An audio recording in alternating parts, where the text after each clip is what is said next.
মাননীয় স্পিকার, আপনাকে ধন্যবাদ।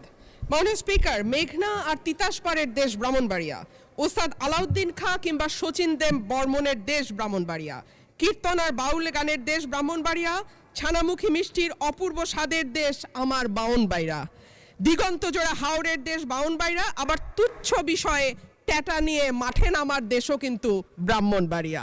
মাননীয় স্পিকার, বাংলাদেশের শিল্প সাহিত্য সংস্কৃতির রাজধানী বলা হয় ব্রাহ্মণবাড়িয়াকে।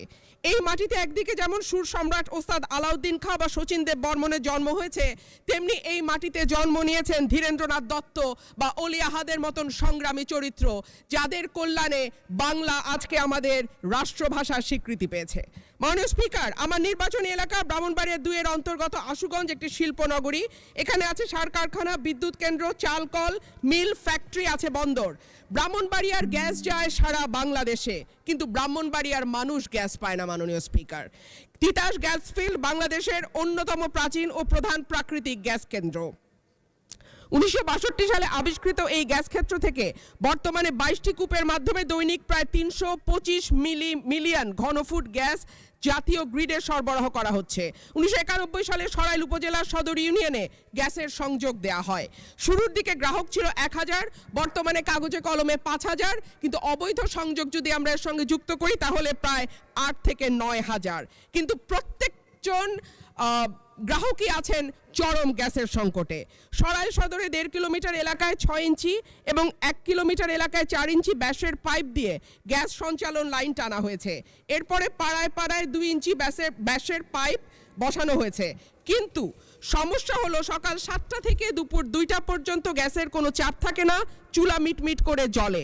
এরপর মন চাইলে গ্যাস আসে 1 ঘন্টার জন্য, তারপরে আবার রাত পর্যন্ত গ্যাসের কোনো খবর নাই। দেশে গ্যাসের সংকট আছে, তার উপরে শীতকালে গ্যাসের চাহিদা আরও বাড়ে। অন্যদিকে আছে অবৈধ সংযোগ।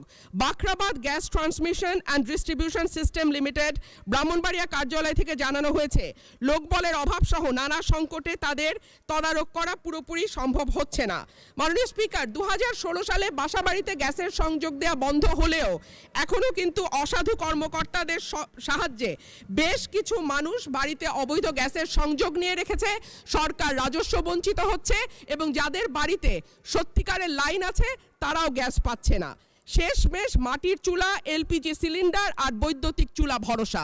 কিন্তু মাননীয় স্পিকার, আমাদের জীবন মানের এখন এমন উন্নয়ন হয়েছে যে গ্রাম বা মফস্বল এলাকাতেও এখন কিন্তু মানুষ ফ্ল্যাটে থাকে, পাকা বাড়িতে থাকে, উঠান এখন অনেকটাই বিলাসিতা। সুতরাং মাটির চুলায় রান্না করা বাস্তবতা বিবর্জিত। মাননীয় স্পিকার, আমাকে 2টা মিনিট সময় বাড়িয়ে দেবেন। মাটির চুলায় রান্না করা, মাননীয় সদস্য 1 মিনিট আপনাকে দিলাম। অন্যদিকে যদি আমরা এলপিজির দিকে তাকাই মাননীয় স্পিকার, 1940 টাকার সিলিন্ডার বলে বটে, তবে 2200 টাকার নিচে কোথাও সিলিন্ডার পাওয়া যায় না।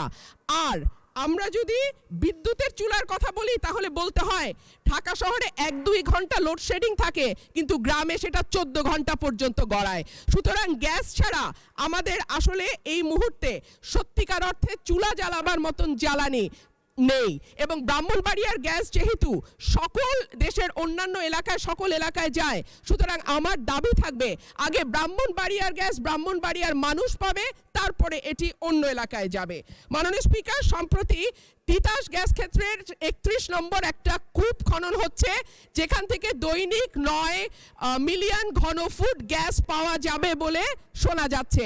আমি আশা করব এই নতুন যে কূপ 31 নম্বর কূপ যেটা তিতাস গ্যাস ফিল্ডে খোঁড়া হচ্ছে, সেই গ্যাস আগে ব্রাহ্মণবাড়িয়ার মানুষ পাবে, তারপরে এই গ্যাস। ধন্যবাদ মাননীয় সদস্য।